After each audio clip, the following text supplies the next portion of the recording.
however, which hung over the conclave, disappeared under the genial influence of another and better bottle, and gave place to a denser vapour, occasioned by the introduction of the pipe and its accompaniments. Ensconced in a comfortable old chair, it is not every old chair that is comfortable, with pipe in mouth, and in full unbuttoned ease, his bushy cauliflower wig laid aside by reason of the heat, reposed Dr. Small.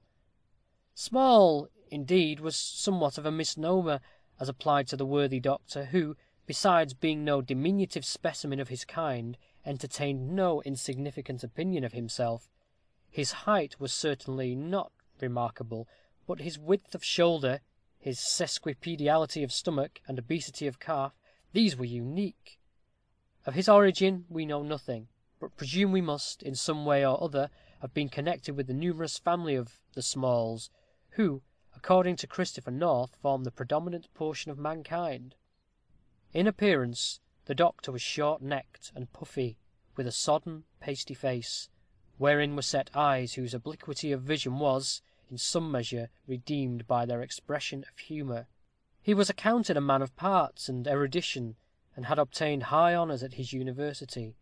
Rigidly orthodox, he abominated the very names of papists and Jacobites, amongst which heretical herd he classed his companion, Mr. Titus Tyrconnel, Ireland being with him synonymous with superstition and Catholicism, and every Irishman rebellious and schismatical.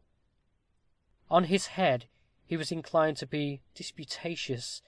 His prejudices did not prevent him from passing the claret, nor from laughing, as heartily as a plethoric asthma and sense of the decorum to the occasion would permit, at the quips and quirks of the Irishman, who, he admitted, notwithstanding his heresies, was a pleasant fellow in the main.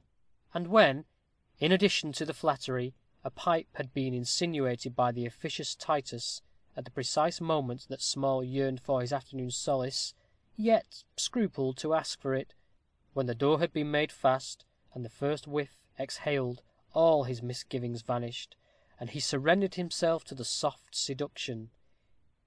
In this Elysian state we find him. "Ah, you may say that, Dr. Small," said Titus, in answer to some observation of the vicar. "That's a most original apothegm. We all of us hold our lives by a thrid. Och, many's the sudden finale I have seen. Many's the fine fellow's heels tripped up unawares when least expected. Death hangs over our heads by a single hair, as your reverence says, precisely like the sword of Dan Maclise, the flatterer of Dinish, what do you call him, ready to fall at a moment's notice, or no notice at all, Mr. Coates? And that brings me back again to Sir Piers. Poor gentleman! Ah, we shan't soon see the like of him again." "Poor Sir Piers!" said Mr. Coates, a small man in a scratch wig, with a red face and round as an apple, and almost as diminutive. "It is to be regretted that this over conviviality should so much have hastened his lamented demise." "Conviviality!" replied Titus. "No such thing. It was apoplexy, extravasation of sarum." "Extravasation of rum and water, you mean," replied Coates, who, like all his tribe, rejoiced in a quibble. "The squire's ailment," continued Titus, "was a sanguineous effusion, as we call it, positive determination of blood to the head, occasioned by a low way he got into just before his attack, a confirmed case of hypochondriasis, as that old Buxer Piers was so fond of terms the blue devils. He neglected the bottle, which, in a man who has been a hard drinker all his life, is a bad sign. The lowering system never answers. Never. Doctor, I'll just trouble you." For Small, in a fit of absence, had omitted to pass the bottle, though not to help himself. "Had he stuck to this," holding up a glass, ruby bright, "the elixir vitae, the grand panacea, he might have been hale and hearty at this present moment, and as well as any of us, but he wouldn't be advised. To my thinking, as that was the case, he'd have been all the better for a little of your reverence's spiritual advice, and this conscience having been believed by confession and absolution, he might have opened a fresh account with an icy heart and clane breast." "I trust, sir," said Small, gravely, withdrawing his pipe from his lips, that Sir Piers Rookwood addressed himself to a higher source than a sinning creature of clay like himself for remission of his sins. But if there was any load of secret guilt that might have weighed heavy upon his conscience, it is to be regretted that he refused the last offices of the church, and died incommunicate. I was denied all admittance to his chamber." "Exactly my case," said Mr. Coates, pettishly. "I was refused entrance, though my business was of the utmost importance, certain dispositions, special bequests, matter connected with his sister. For though the estate is entailed, yet still there are charges, you understand me. Very strange to refuse to see me. Some people may regret it, may live to regret it, I say, that's all. I've just sent up a package to Lady Rookwood, which was not to be delivered till after Sir Piers's death. Odd circumstance that. Been in my custody a long while. Some reason to think Sir Piers meant to alter his will. Ought to have seen me. Sad neglect." "More's the pity. But it was none of Sir Piers' doing," replied Titus. "He had no will of his own, poor fellow, during his lifetime, and the devil a will was he likely to have after his death. It was all Lady Rookwood's doing," added he, in a whisper. "I, his medical adviser and confidential friend, was ordered out of the room, and, although I knew it was as much as his life was worth to leave him for a moment in that state, I was forced to comply, and, would you believe it, as I left the room, I heard high words. Yes, doctor, as I hoped to be saved, words of anger from her at that awful juncture." The latter part of this speech was uttered in a low tone and very mysterious manner. The speakers drew so closely together that the bowls of their pipes formed a common centre, whence the stems radiated. A momentary silence ensued, during which each man puffed for very life. Small next knocked the ashes from his tube, and began to replenish it, coughing significantly. Mr. Coates expelled a thin, curling stream of vapour from a minute orifice in the corner of his almost invisible mouth, and arched his eyebrows in a singular manner, as if he dared not trust the expression of his thoughts to any other feature.